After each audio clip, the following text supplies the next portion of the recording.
What's going on, everybody? It's Stas here. So the stock market was an absolute disaster today, guys. It was awful out there. S&P 500 down 64 points, down 1.9%. The Dow Jones down 650 points, down 2.3%. And the NASDAQ 100 ended up going down 190 points, down 1.6% on the day. And in this video, we're going to be talking more about the stock market, breaking down some technicals, going over a bunch of stocks here that I'm looking to buy right now as we're getting into the month of November in 2020. And I also want to break down some earnings reports, right? We have Chegg, we have Twilio, we have a bunch of other companies reporting this week as well. And I want to share with you guys what I'm personally doing in the markets right now. So if you all find value in the video, hit the like button for me. Make sure to subscribe to the channel and check out the free Strive Smart Discord chat, the free Strive Smart Facebook group, link down below. And you could also get 3 free stocks from WeBull valued up to $1,600, also linked right down below. So without further ado, guys, let's get right into the video, starting off here with the S&P 500. And what else could you say by looking at this intraday chart, guys? It was a bad day. It was a rough day out there. S&P ended up gapping down. And remember yesterday we talked about how the futures were selling off aggressively, although the futures don't always predict the future, right? Well, in this case, they did, right? The futures were down a good chunk. S&P ended up gapping down. We opened up at 34.30. We saw that little reverse head and shoulder, if you guys can see right where my mouse is right now. We tried rallying out of that, but the 50 SMA came in, rejected us, and the S&P ended up going from 34.30 all the way down to 33.60. I believe at one point it was down about 90 points on the day, which is absolutely insane. Let's take a look exactly here. Actually, no, guys, looking at this, from Friday's close at 34.65 to about 33.64, we were down over 100 points at one point from Friday's close, which is unbelievable. Then you guys can see here, we had another reverse head and shoulder, right? Left shoulder, the head right here, and then the right shoulder, followed by that breakout heading into the close, which I guess arguably is a good thing for the bulls here. That's pretty much the only good thing that the bulls had all day, is that strong close. And honestly, the strong last 2.5 hours of the market, right, as we were completing this reverse head and shoulder. So at this point, guys, where's the market going? I mean, you saw in the title that obviously the market's crashing, right? This is a very big drop in the market. We didn't get anything from stimulus, nothing yet, right? They're still going back and forth, playing politics with the stimulus. What else do you know, guys? I mean, they've been doing this for the past couple of weeks, right? So nothing on the stimulus end. And we're seeing an increase in the CV cases, right? This is also not good because now there's a lingering fear, and there's been a lingering fear, hey, maybe there's going to be another shutdown. Is the economy going to suffer a prolonged amount of time because of the increase in CV? Now people and their psyche, right, now that the cases are going up, are they going to want to go out and spend money? Are they psychologically now, are they going to be scared, right, because of the rise in cases? So there's a lot of things going on, and I'd say today the drop was really because of the CV, right, the rise in cases. I believe yesterday, we had a record number in the U.S., 60,000 plus for a day or something like that, right? Correct me if I'm wrong, guys. And on top of that, no stimulus, right? So that's also dropping the market right now. And a couple of things here that I think you'll find interesting. We'll go over that in a couple of minutes. I want to show you guys, and you may be asking yourself, should I sell my stocks before the election, after the election? I don't know, and I'm not a financial advisor, and we'll take a look at this chart. But if you're thinking that, hold your horses, because I'm going to show you a chart that shows how the markets, have done based on previous, presidencies, right? So overall, there's a lot going on, and not to mention the election's 8 days away. I said this in the Discord chat today. This is the last full week before the election. That's kind of scary, guys. It's putting a lot of pressure on the market.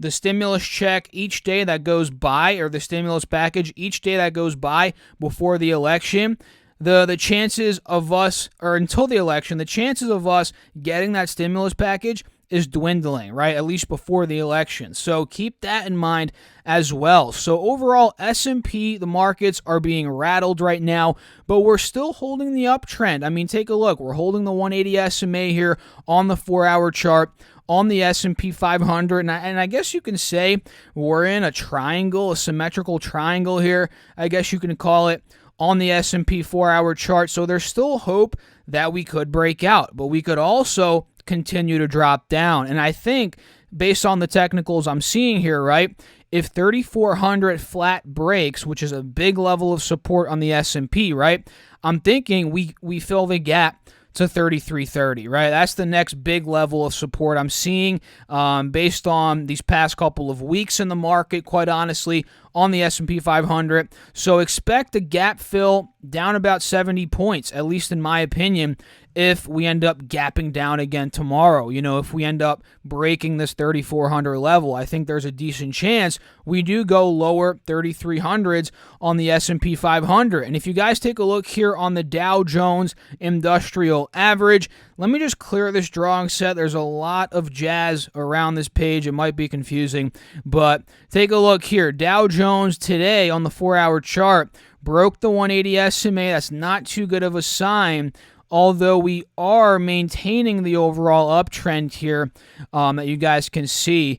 And there is a big resistance at about 29,000. So the Dow's in a pretty funky spot, right? We're uptrending, but there's a big wall at 29,000 points here. So where are we going to go? I mean, if this uptrend breaks, this 27,500-ish level, 600 level, 300 level, that general area, if that breaks and we dump down, that from a technical perspective is extremely bearish, obviously, right, for the Dow Jones. But if we hold this and we see some sort of relief rally, we might be pushing up. Let's take a look here on the 5-day, 5-minute. We could be pushing up to the area of, let's say, 28,100, 200, right? That was a support last week. So since the market got crushed today, we might even see a further relief rally tomorrow. Who knows? That's another option.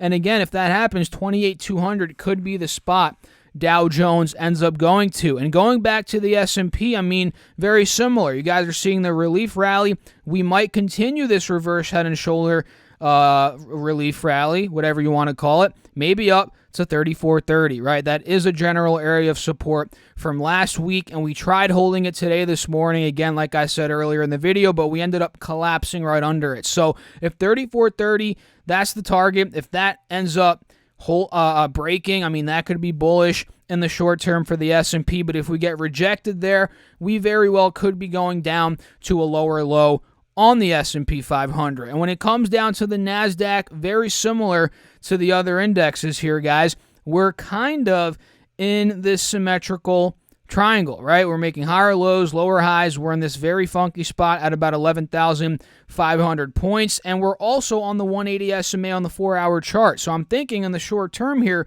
yeah, we might see a little relief rally on the 5-day, 5-minute. You guys can see maybe up to about 11,600, 700. I think that is possible tomorrow, maybe. But if we end up breaking this 4-hour 180 SMA at 11,500, 400, right around that general area, we might end up gapping down to the lower 11,000s, right? Did I say 1,100? I meant 11,000. 11,250, right? Maybe down to about 11,000 flat. So be careful, guys. There's a lot going on here. Yeah, the markets have been getting clobbered the past couple of days, but it kind of makes sense. Are people selling, taking profit before the election? Is it the stimulus talks? Is it what? I mean, there's a lot going on. So you guys have to be careful, be nimble in this market, be very picky when it comes down to picking individual stocks. That's definitely what I've been doing as of late. And another big thing coming up here is the GDP numbers. Are the GDP numbers on Thursday, guys? The gross domestic product numbers for the third quarter of 2020 are coming out, right? So that's going to be big as well. So we get to see how the economy here in the United States has done in the quarter 3 of 2020. So watch out for those numbers on Thursday. But before Thursday, guys, we have a lot a lot more to keep an eye out on, including earnings. But before we get into earnings, guys, let's talk about what I personally did. Actually, no, wait, guys. I'm messing up the order of the video. We first have to take a look at this, right? The president screenshot here. I have it in my notes as president screenshot. This shows how the markets have done under the different administrations stemming back from 1926 all the way to December 2019. And I got this from a Forbes article. I dug it up, screenshotted it here for you guys. So this is the growth of $1 invested in the S&P 500 under Republican president, Democratic president. It's both, right? Obviously, since we've had both. And you guys can see it's gone up over time, right? Hoover, it went down on Hoover. That was during the Great Depression. And Coolidge, it went up, but it crashed, and it crashed into the Hoover administration, right? Then Roosevelt, it ran up. Truman, it went up. Eisenhower, Kennedy, Johnson, Nixon, Ford. Nixon had a little bit of a rocky time there. It dumped, went back up. Dumped again, went back up. Ford, it went up. Carter, it went up. Reagan, Bush, Clinton, and then Bush, the second Bush, it ended up crashing. This was right around the dot-com bubble. Clinton arguably had the best. Clinton and Obama, they crushed it in terms of the stock market performance under them, right? You guys can see it went up a lot on Clinton and went down on Bush initially, but it rallied. 2008 hit, it crashed, and then Obama came in, and then it rallied all the way back up. And now Trump, it went up, but then obviously CV happened, and it went down, and it obviously went back up. So the point of this is, guys, if it all depends on your time period. If you're long-term in the market, if you're holding for years, you should not panic sell. You should not sell out before an election, because this right here, this screenshot right here, proves it. And again, it all comes down to your time horizon. Are you day trading? If you're day trading at this point, well, you're in a decent position, especially if you're a good day trader, because you're riding out the volatility. You're getting in and out, and you're pretty much all cash at the close of the market. And if you're a swing trader, you're in a pretty decent spot as well, because you're also in and out of the volatility, depending on what your time frames are in terms of how long you hold. And quite honestly, again, long-term investors, you guys have to understand long-term the markets are always going to go up. Not always going to go up, but they have in the past. So you really have to ask yourself, what are you doing? And yeah, if you're a swing trader, yeah, you are good, I guess you can say, depending on your time frame. But if you're not comfortable, you could always just go to cash for any of these, not time periods, but these different strategies, right? You guys have to really understand your own situation, right? If another thing is, if you're fully invested or not fully invested, let's say you're 60% in the market and you're like, oh, I got to freak out and sell out. I think that's a bad idea, because you'd still have 40% cash if you're 60% invested. But if you're 100%, maybe you can trim out a little bit. But the moral of the story is, it depends on you. It depends on your time horizon. And honestly, long term, we've seen the data, right? I'll pull the screenshot up again. We go up long term. And yes, there's volatility throughout every presidency, but you have to be willing to ride that out. So let me know your thoughts down below in the comments, guys. I would love to know, as always. So in terms of what I did today, I ended up picking up some Shopify earlier on in the day. And this is one that I was talking about a lot in the Discord chat, which again, it's linked down below in the description. It's free of charge to join. I ended up picking up some at 10:15. Yes, right around this little V-shaped pop, right? I ended up picking up, and obviously it bottomed at about 1,007. But I saw this, ended up picking up some at 10:15.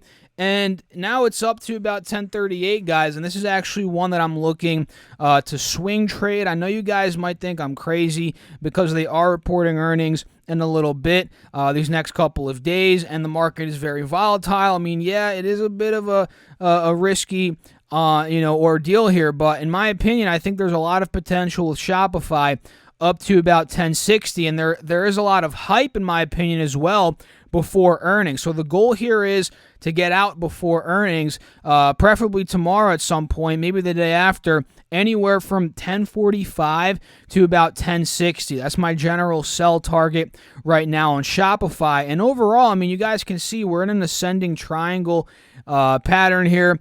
I think overall, I mean, although I'm not going to hold through earnings, I think after earnings, especially if they do well, right, in terms of earnings, EPS, revenue guidance, and so forth, I think we could end up breaking out of, 1100, 1150. I think that is the Shopify's going, and this is a company that's obviously benefited a lot from the current crisis that we're in. So I'm in Shopify 1015. I'm also in a bunch of other stocks that at this point, guys, aren't doing too great. I mean, I'm in EA, which held its own today. I mean, it's pretty much break even, down 9 cents.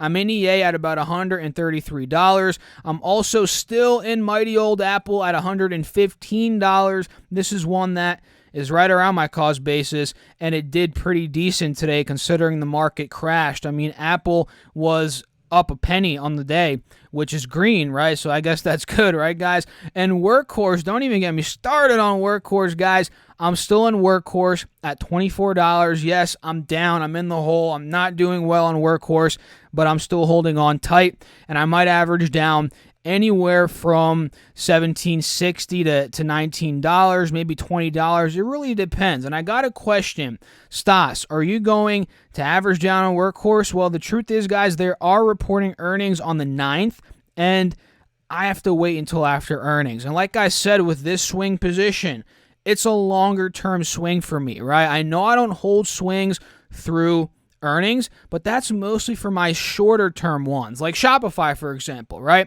That's one that I want to get in and out. So I'm probably, the idea is to get out the next 2 days, right? That's the strategy.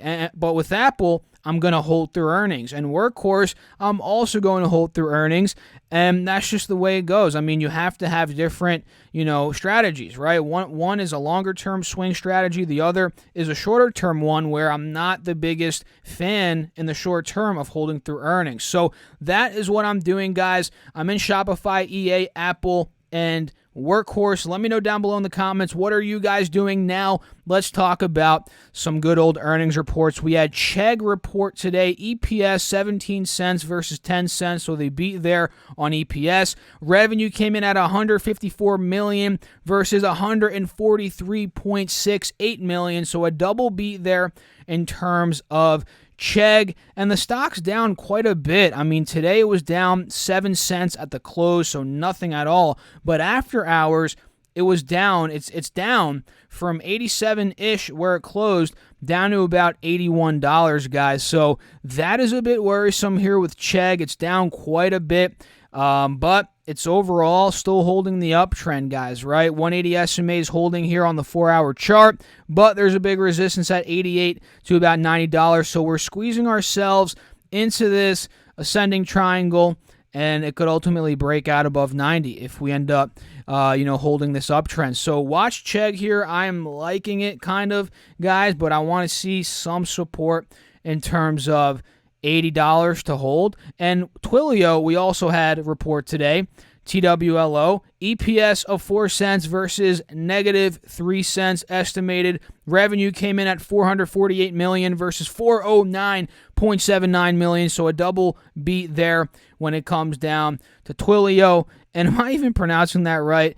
I think I am. It's Twilio, guys, right? Twilio. You guys know what I'm talking about, right? So they beat there. The stock's down from $340 to about $300. This one, though, on the flip side, and it's down after hours, $5. This one on the flip side is not looking as attractive, technically speaking, comparing to Chegg, obviously, guys, because Chegg is pulling down, I mean, very similarly, not very similarly to Twilio, but Chegg, take a look at Chegg here. Again, it's not really looking like a head and shoulder at the end of the day, right? It's more of an ascending triangle here. But when we go back to Twilio, TWLO, this one's a head and shoulder, in my personal opinion, and we could end up filling the gap down to 270. So anywhere at 270 could be an opportunity, but at this point, we have the left shoulder, the head, the right shoulder. So maybe we go down to 270. So I'm not looking to mess with Twilio at this point, but overall, solid earnings from a brief standpoint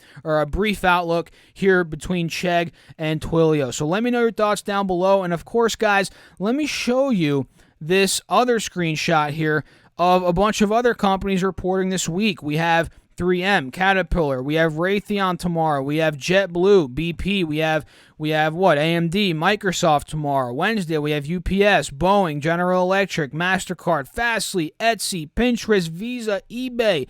Unbelievable here, guys. And Thursday, we have Shopify, Apple, Amazon, Facebook, Twitter, Spotify, Alphabet. And then on Friday, we have AbbVie. And also on Thursday, we have Starbucks. I mean, guys, there's a lot of companies this week, so get ready. And again, that GDP number is coming out on Thursday, which is going to add a lot more fuel to the fire. And who knows, do we get a stimulus package? Do we not? I mean, there's so much going on this week. It is unbelievable. So let me know your thoughts down below in the comments. Now let's bang out a bunch of other stocks here. Upwork, guys, UPWK. Did we not say this a couple of videos ago that it was a bit overbought at $21, $19, $20, $21? Now we're starting to pull down finally. And I think there's a decent more of a way to go. I mean, I think Upwork could go down to maybe not 17 flat, but I'd like it anywhere between 18 and 18.50, maybe 17 if we get lucky, guys. I mean, anywhere in that area, I would consider picking up some Upwork on the continuation of the uptrend, right? And mind you, Upwork is reporting here on the 4th of November, so be careful with that. But overall, I'm loving this pull down on a stock that's been doing very well, that I've been tracking for months. I mean, we called it out back when it was $13, $14, $15. Ran up to 21. Now I'm looking again at about $17.50 to around $18. I think that could be a very nice entry point. And we got some news with Dunkin' today, guys. Dunkin' Donuts. I guess they're not Dunkin' Donuts anymore. They're called Dunkin' now. They ended up gapping up 16%. Unbelievable, up $14. They ended up soaring after the chain confirmed sale talks with Inspire Brands. They're actually looking to potentially go private here, guys. The New York Times reported that the deal would take Dunkin' private for $106.50 per share, a 20% premium on Friday's closing price. And the market, boom, it popped up 16%. Right, exactly, guys, to the T pretty much, to that $106.50 price, $106.49 to be exact. So, yeah, Dunkin', I mean, at this point, I don't know how, I mean, I wouldn't play it. I don't want to say I don't know how to play it. I mean, there's different ways you could play it. I mean, if they don't go private, the stock could end up going back down to the 90, so you can short the gap to 90. I mean, again, I'm not looking to do that, but that's a possibility. If they do go private, you know, obviously we might stay around this level. So it's difficult to see. I mean, we have to wait and see. That's kind of the approach I'm taking here with Dunkin'. And the next one here is going to be NIO, NIO, down 4.2% today. And take a look. I drew this channel a couple of videos ago, and we've been riding right through that channel like clockwork, guys. Take a look here. Let's see on the 10-day chart. You'll be able to see it, right? We hit 29.40, down to about 27.50, back up to 28.30. Now we're down to about 25.70, which is the support of the channel. So in the short term, maybe tomorrow, no joke, guys, that's the way NIO moves. We might see it fill up to the high 26s, maybe $27, if this is able to hold the support of the channel, right? And the lower we get, I mean, the more intrigued I am to take a swing position here on NIO. You know, I mean, I don't want to say we called this sell-off, but we kind of did. I mean, every time it pops to a higher high, it hits a leg up, it kind of consolidates a bit. It sells off a bit, cools off, and that's exactly what we're seeing now. So we have to see, I mean, is it going to pop and maybe make another leg up? I think eventually it will.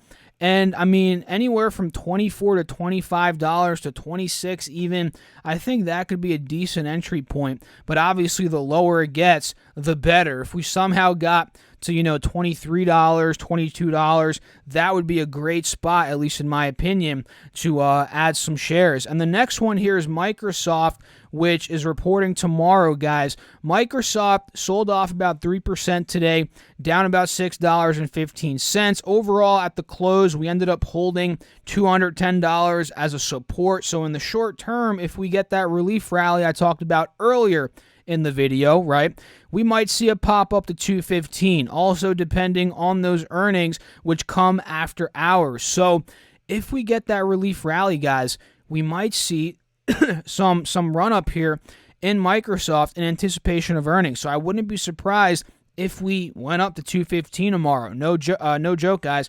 That's kind of what I'm feeling here. So Microsoft, I'm watching that. But of course, if 210 breaks on the downside, I won't be touching it because it might be going lower, maybe 203 to 205. So be careful there. And the other one is going to be Nike, guys. Nike and the next one, Target, are kind of similar in terms of technicals. Nike is selling off a bit here. It's down to about $128. Big resistance at about $132. So yeah, it's not that big of potential, but I mean, if we end up getting lower, I mean, obviously the more it sells off, the bigger the opportunity is. If we get to, let's say, $122, $125, that could be a nice dip buy. So I'm watching Nike, and Target's got a bigger margin opened up than Nike. It's hit 167. Now it's down to 157. Looks like we're holding old resistances as support. We're also holding the 180 SMA as a support. So this could be a play. I mean, there's about 7% potential from where we are now back up to $167. So I'm liking Target here a pretty decent amount. I mean, I think there's opportunity, but one red flag that I am just seeing now, honestly, is the RSI is kind of weakening. Volume's also weakening on Target as the stock's continuing to go up. So that is a bit of a red flag. We're seeing a bit of a bearish divergence there. So also keep an eye on that. And the last one here is Advanced Micro Devices, which earlier in the day, it was crushing it, guys. It was up about $80 to $85 per share, right under it, and then we sold off for the rest of the day. But you guys can see if I pull up this 4-hour chart, we're holding the uptrend despite the sell-off, but we're under that 50 SMA on the 4-hour chart as well. So for me, guys, to get into AMD, they report earnings tomorrow, so first and foremost, I'm going to wait until after earnings, and I'd like to see a full break above 83. I think the real opportunities from 83 to 87, then anything above 87 is icing on the cake. I mean, that could end up breaking us out back into the 90s, right? So overall, that is it for this video. We talked about a good amount today. If you all enjoyed it, hit the like button for me. Make sure to subscribe to the channel. We're trying to get 25,000 subscribers here. Let's do it, guys. And make sure to also check the free Strive Smart Discord chat, the free Strive Smart Facebook group, link down below. And you could also get 3 free stocks from WeBull valued up to $1,600 with a $100 deposit into the account. And those are also linked down below for you. So I'll catch you all in the next video. Thanks for watching as always. And before I finish the video, real quick, take a look, guys. Remember this. The market always goes up over time, depending, it doesn't even matter about the president, right? So keep that in mind during this election time. Don't let the craziness get to you, and just keep an eye. Just look at this chart, keep it in your head when you're about to make a rational decision, and I'll leave you guys at that. Thanks for watching as always. Peace out. Keep crushing it. Stay safe, guys, and I'll catch you in the next video.